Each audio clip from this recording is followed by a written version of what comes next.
Malam teman-teman yang terkasih di dalam Tuhan Yesus Kristus. Pada hari ini kita akan membahas satu topik tentang kebenaran firman Tuhan dengan tema lidah bisa membunuh. Nah, saya ambil ayat Alkitabnya di dalam Yakobus pasal yang ketiga, ayat yang ke-8 sampai ayat yang ke-10. Mungkin teman-teman sudah sering mendengarkan kata ini ya, atau sudah sering mendengarkan tentang penjelasan tentang dosa karena lidah ya.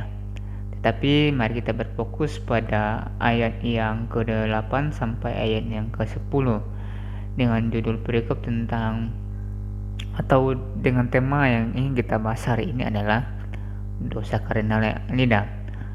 Nah, lidah merupakan salah satu organ dari tubuh manusia yang tidak dapat dipisahkan ya. Lidah adalah indera pengecap. Lidah bisa mengecap, dan lidah juga memiliki fungsi utama, yaitu membantu kita berkomunikasi dan menelan makanan. Oke, mari kita perhatikan Alkitab kita, teman-teman yang terkasih di dalam Tuhan Yesus Kristus. Mari kita fokus pada topik kita hari ini. Saya rasa dan percaya teman-teman sudah mendengar ya, sudah sering mendengar tentang topik ini. Tetapi jangan menganggap bahwa apa yang teman-teman itu sudah bahas atau sudah pernah mendengarkan cerita tentang dosa karena lidah, jangan pernah teman-teman abaikan. Itu merupakan sesuatu hal yang penting bagi kita sebagai orang yang percaya kepada Tuhan dalam hal menjaga perkataan kita, lidah kita ya. Mungkin teman-teman berkata begini, emang lidah bisa membunuh? Bagaimana sih caranya lidah bisa membunuh orang? Nah, mari kita bahas. Kita mulai dari ayat yang ke-8 yang mengatakan, tetapi tidak seorang pun yang berkuasa menjinakkan lidah. Ia adalah sesuatu yang buas, yang tak terkuasai, dan penuh racun yang mematikan. Teman-teman, kalau kita melihat dari ayat ini, jelas-jelas dikatakan lidah tidak bisa kita jinakkan. Ia adalah sesuatu yang buas, yang tak terkuasai, dan penuh racun yang mematikan. Menurut teman-teman, saya hanya mau bertanya kepada teman-teman, lidah kita bisa kita jinakkan atau tidak? Lidah tidak bisa kita jinakkan.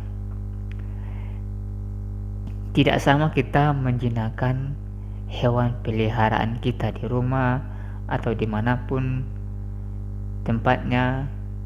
Tidak sama kita menjinakkan lidah, dan tidak sama kita menjinakkan binatang. Binatang bisa kita jinakkan walaupun dia sesuatu binatang yang paling buas, singa, unta, apapun bentuk macam binatang itu bisa kita jinakkan dengan perkataan kita, tindakan kita.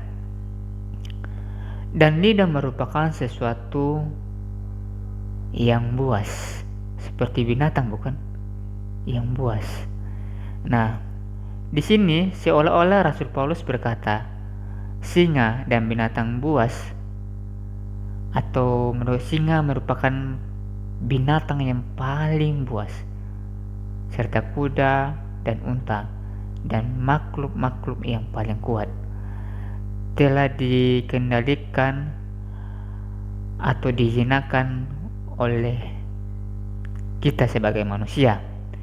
Demikian pula hanya burung-burung, meskipun mereka liar dan tidak jinak, dan sayap-sayap mereka senantiasa menjauhkan mereka dari jangkauan kita. Tetapi juga apa yang dibicarakan di sini merupakan sesuatu yang lazim terjadi. Walaupun binatang sudah dijinakan atau sudah dikendalikan oleh manusia, sekalipun begitu, masih saja lidah lebih buruk dari semua makhluk ini dan tidak dapat dijinakan oleh kekuatan ataupun keahlian. Tidak ada seorang yang bisa menjinakkan lidah tanpa anugerah. Rasul Yakobus tidak bermaksud menggambarkan sebagai hal yang mustahil, tetapi hal yang luar biasa sulit dalam hal menjinakkan lidah. Oleh karena itu, diperlukan banyak kewaspadaan, usaha, dan doa untuk tetap mengendalikan lidah kita, perkataan kita.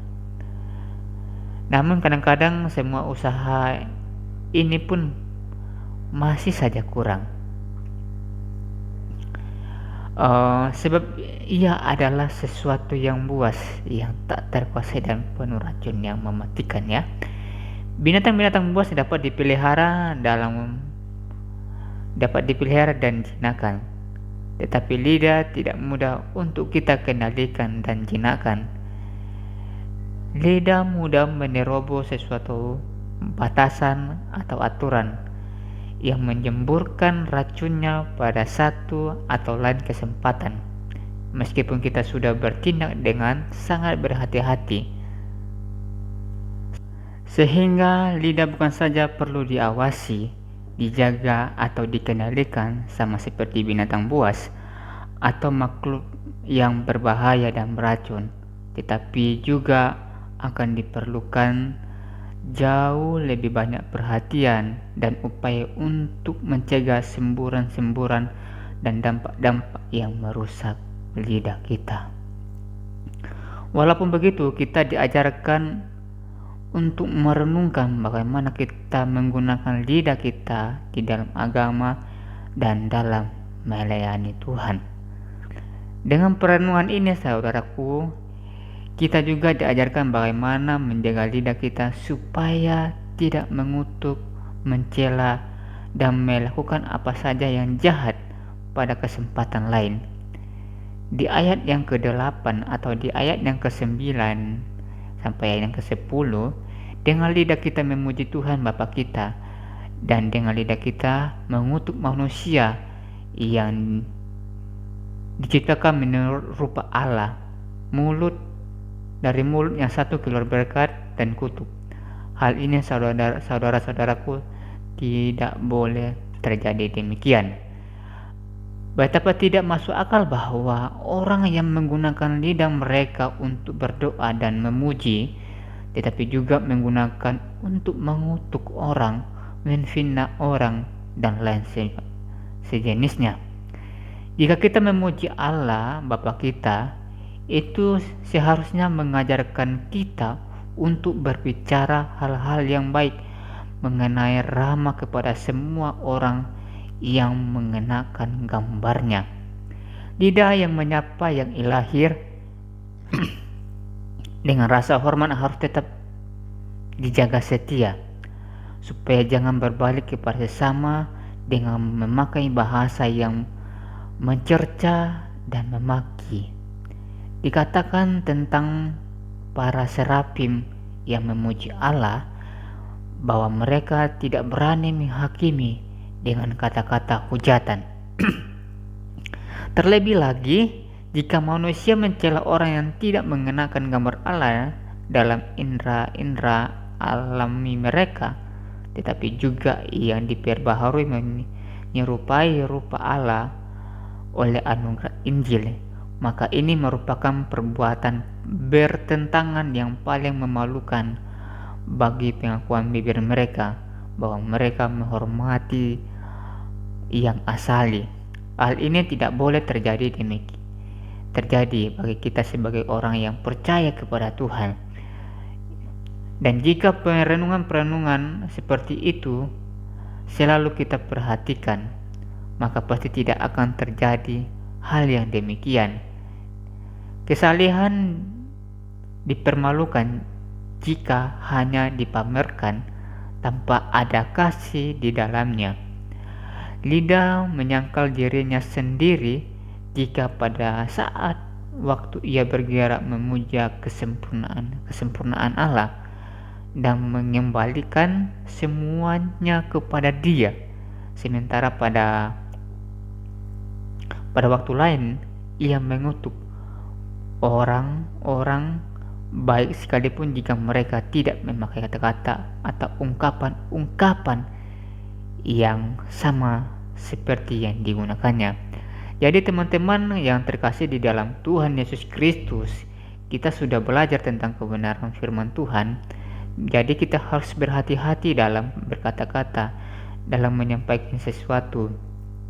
Karena kita sudah belajar dari firman Tuhan, mari kita pergunakan lidah kita dengan baik, sebaik-baiknya. Mari kita memberkati orang dengan perkataan kita. Janganlah kita mengutuk orang atau mengatakan perkataan yang memfitnah orang, perkataan-perkataan yang tidak membawa berkat bagi orang lain, atau perkataan-perkataan yang melemahkan orang, membuat orang patah semangat dengan perkataan kita.